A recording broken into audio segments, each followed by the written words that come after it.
Hello everyone, ओम नमः शिवाय and welcome back to the channel.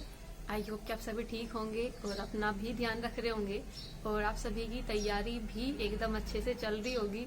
तो यूपीएसआई की हम तैयारी कर रहे हैं। सो आज है डे 19 ऑफ यूपीएसआई प्रिपरेशन और आज के लिए हमने क्या क्या टारगेट रखा है, क्या क्या टारगेट आज हम कंप्लीट करने वाले हैं, उन सब चीजों के बारे में ही बात करते हैं। तो देखो, जिन लोगों को नहीं पता मैं आप सभी को बता देती हूँ। कभी कभी ऐसा होता है कि थोड़ा सा आजकल स्कूल जाना पड़ रहा है, तो जरूरी नहीं है कि मैं हर डेली जितने भी दिन का हम टारगेट रखते हैं वो उस टारगेट की मैं वीडियो बना पाऊँ। तो ऐसा पॉसिबल नहीं हो पाता कभी कभी।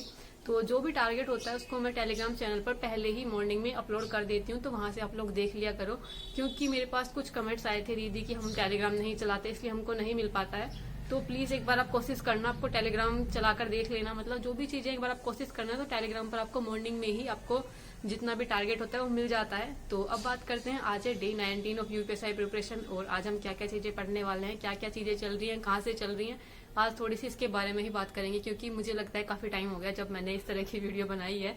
तो आई थिंक काफी दिन हो गए हैं, 5-6 दिन हो चुके हैं। तो देखते हैं अब क्या क्या चीज आज हम पढ़ने वाले हैं। तो भाई सही बताऊं तो आज यही रखा था मैंने। देखो, हिंदी के अंदर हम 50 क्वेश्चन पीवाईक्यू के याद करते हुए चलेंगे। 50 क्वेश्चन लिखा है, तो इसका मतलब ये नहीं है कि 50 क्वेश्चन हमें करने हैं। हमें 50 क्वेश्चन करने तो हैं ही, लेकिन उन्हें याद कर लेना है बिल्कुल अच्छे से। पीवाईक्यू के क्वेश्चन है ये।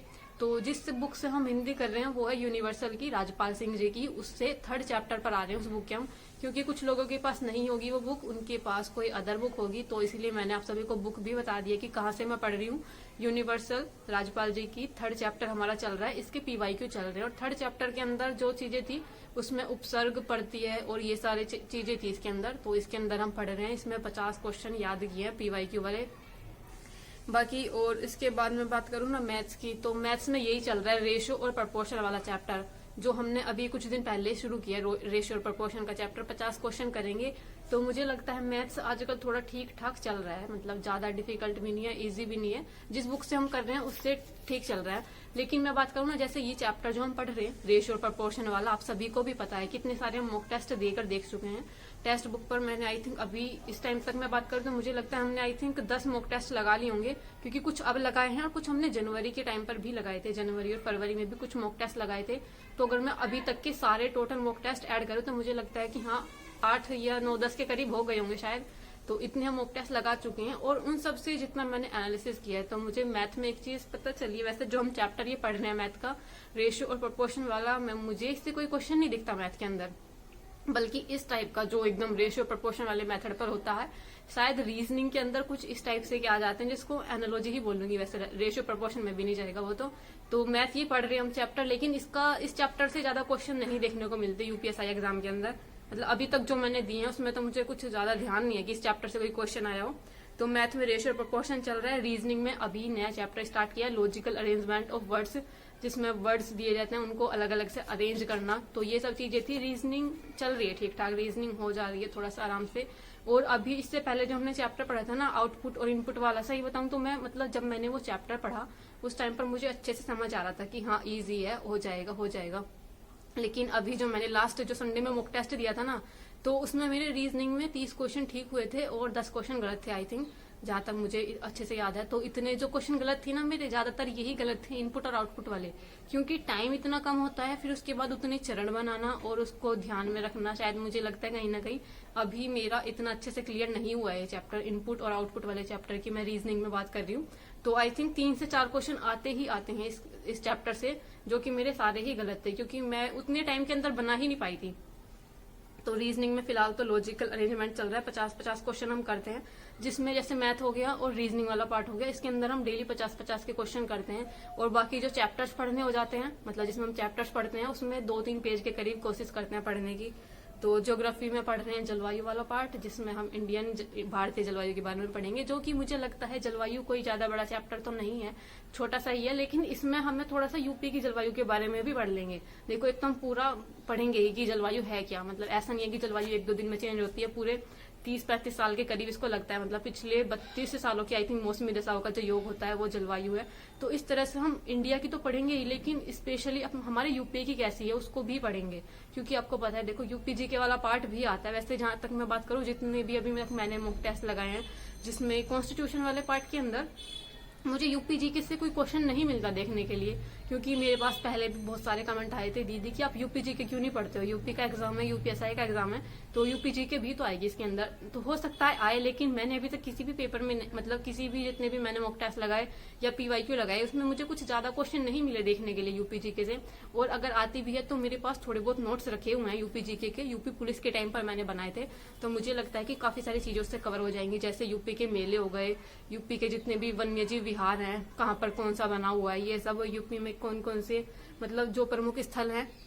एंड मुझे लगता है यूपी जीके का मेरे पास काफी मटेरियल है, जो बेसिक बेसिक से थोड़ा बहुत पढ़ेंगे वहीं से पढ़ लेंगे, इतना ज्यादा कुछ क्वेश्चन देखने को भी नहीं मिल रहे यूपी जीके के, तो इसलिए वहां से पढ़ लेंगे। और रही बात पॉलिटी की, देखो पॉलिटी के लिए मैं इसलिए लिखती हूँ, मैं तो ऑनलाइन क्लास कर रही हूँ, मैं मुदित भैया से पढ़ रही हूँ, जो उनकी पॉलिटी की जो उन्होंने सीरीज चला रखी है आई थिंक, जिसमें 27-28 के करीब करीब क्लासेस हैं पॉलिटी की, मैं वो ही क्लास कर रही हूँ अभी तो सिर्फ, क्योंकि पॉलिटी वाला पार्ट आप सभी ने भी देखा, मेरा खुद का स्कोर पॉलिटी के अंदर ज्यादा नहीं आ पा रहा है, मेरा बस 20-15 इतना ही आ रहा है, मतलब 15 से 20 के करीब, 20 या 22 से ज्यादा तो मेरा स्कोर किसी भी पेपर में नहीं आया है, जो जितने भी अभी तक मैंने मॉक टेस्ट लगाए हैं किसी में भी मेरा 20 से ज्यादा स्कोर नहीं आया पॉलिटी वाले पार्ट में, तो इसलिए मैं थोड़ा सा इसको आराम से धीरे धीरे लेकर चल रही हूँ, ताकि थोड़ा माइंड में टिक पाए चीजें जो भी हम पॉलिटी में पढ़ रहे हैं।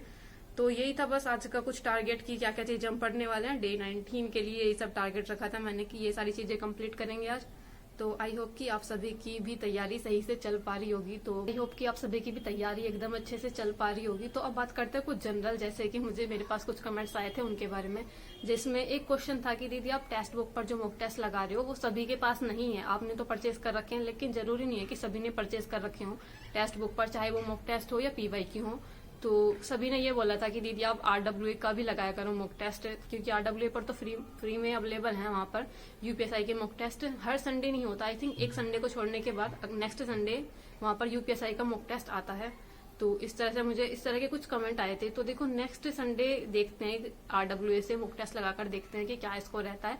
और कहीं ना कहीं थोड़ा सा मैं ना डीमोटिवेट हो जाती हूँ जब मैं आरडब्ल्यूए पर मॉक टेस्ट लगाती हूँ, क्योंकि अभी तक मैंने आई थिंक आरडब्ल्यूए पर 2 मॉक टेस्ट लगाए हैं, एक में मेरे 195 आए थे और एक में मेरे 215 आए थे, तो दोनों के अंदर मैथ वाला पार्ट इंक्लूड नहीं था वैसे, लेकिन फिर भी स्टिल मुझे थोड़ा सा डिफिकल्ट लगता है, और कहीं ना कहीं मुझे मैथ वाला पार्ट ज्यादा डिफिकल्ट लगता है, उसमें इतने लेंदी क्वेश्चन नहीं हो पाते उतने टाइम के अंदर, 2 घंटा मिला होता है और इतनी लेंदी क्वेश्चन पूरा कंप्लीट भी नहीं हो पाता मेरा सही से आरडब्ल्यूए पर जब मैं मॉक टेस्ट लगाती हूँ तो।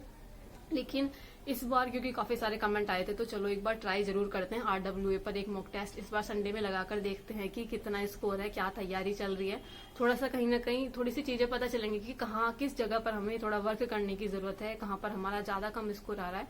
तो इस बार आरडब्ल्यूए पर ही लगाकर देखते हैं, कौन सा लगाएंगे वो मैं आप सभी को बता दूंगी, वो मैं टेलीग्राम पर मॉर्निंग में ही अपलोड कर देती हूँ, तो थोड़ा सा ध्यान रखेंगे उस चीजों का भी। तो बाकी आई होप कि आप सभी की तैयारी भी सही से चल पा रही होगी। और जैसे कि मुझे कुछ कमेंट्स आए थे कि दीदी आप जो अपना स्कोर देखते हो जो आरडब्ल्यूए पर या टेक्स्ट बुक पर जो भी आप मॉक टेस्ट लगाते हो उसमें अपना स्कोर मत देखा करो, उसमें परसेंटाइल देखा करो। चलो मान लिया परसेंटाइल देखेंगे, लेकिन परसेंटाइल तो सिर्फ यही डिपेंड करता है ना कि कितने बच्चों ने एग्जाम दिया, उसमें से आपकी क्या रैंक आई है, मतलब लेकिन हमें ओवरऑल स्कोर ही तो देखना है अपना, हमें तो अपना ओवरऑल स्कोर बढ़ाना है। मान लेते परसेंटाइल मेरी अच्छी आ गई, लेकिन फायदा क्या उसमें, मान लेते कि 10 बच्चों ने एग्जाम दिया उसमें मैं फर्स्ट नंबर पर आ भी गई, तो क्या ही इसमें बड़ी बात हुई। तो यही चीज मैं आप सभी को बोलना चाहती थी कि परसेंटाइल से ज्यादा मैटर करता है कि थोड़ा सा अपना मतलब अपना स्कोर बढ़ाना है। मैं क्योंकि जब हम एग्जाम देंगे ना, जब रियल प्रॉपर जो एग्जाम होगा वहां पर 10-15 बच्चे नहीं बैठेंगे, वहां पर लाखों में बच्चे बैठने वाले हैं, तो इसलिए परसेंटाइल को ज्यादा ध्यान न रखते हुए अपना थोड़ा स्कोर पर ध्यान देंगे कि अपना स्कोर थोड़ा इंक्रीज हो पाए, अच्छा स्कोर आ पाए।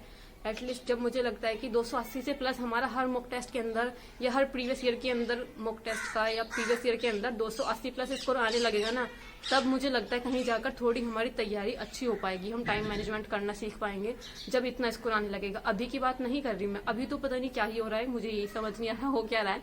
कभी मेरा 237 आ जाता है, कभी मेरा 260 स्कोर आ जाता है, कभी मेरा 312 तो मेरा सिर्फ एक ही बार आया था, वो भी 2021 का प्रीवियस ईयर पेपर लगाया था तब आया था, नहीं तो 280 या फिर 260 237 इसके आसपास ही मेरा स्कोर आ पा रहा है। तो बस इस तरह से अपनी तैयारी चल रही है। आई होप कि आप सभी भी तैयारी अपनी कंप्लीट कर पाते हो, क्योंकि जब मैं कभी कभी टेलीग्राम पर जितना भी टारगेट अपलोड करती हूँ तो वहां पर कुछ लोग तो बिल्कुल रिप्लाई नहीं करते, तो मुझे लगता है कि शायद लोग पढ़ नहीं रहे या फिर ध्यान नहीं दे रहे क्या चीजें कर रहे हैं, टारगेट कंप्लीट नहीं हो पा रहा। तो प्लीज आप एक बार यूट्यूब पर आकर कमेंट कर दिया करो कि हम पढ़ रहे हैं नहीं पढ़ रहे, हमारा टारगेट कंप्लीट हो पा रहा है नहीं हो पा रहा, तो बता दिया करो प्लीज कुछ। तो बस इस तरह से चल रही है अपनी तैयारी, और इस तरह से अपनी तैयारी आप सब लोग भी करते रहो और हमेशा मोटिवेटेड रहो। बिल्कुल भी डिमोटिवेट नहीं होना है, अपनी तैयारियों को ऐसे ही करते रहना है। बाकी मिलते हैं नेक्स्ट वीडियो में, तब तक के लिए bye bye, take care and Radhe Radhe.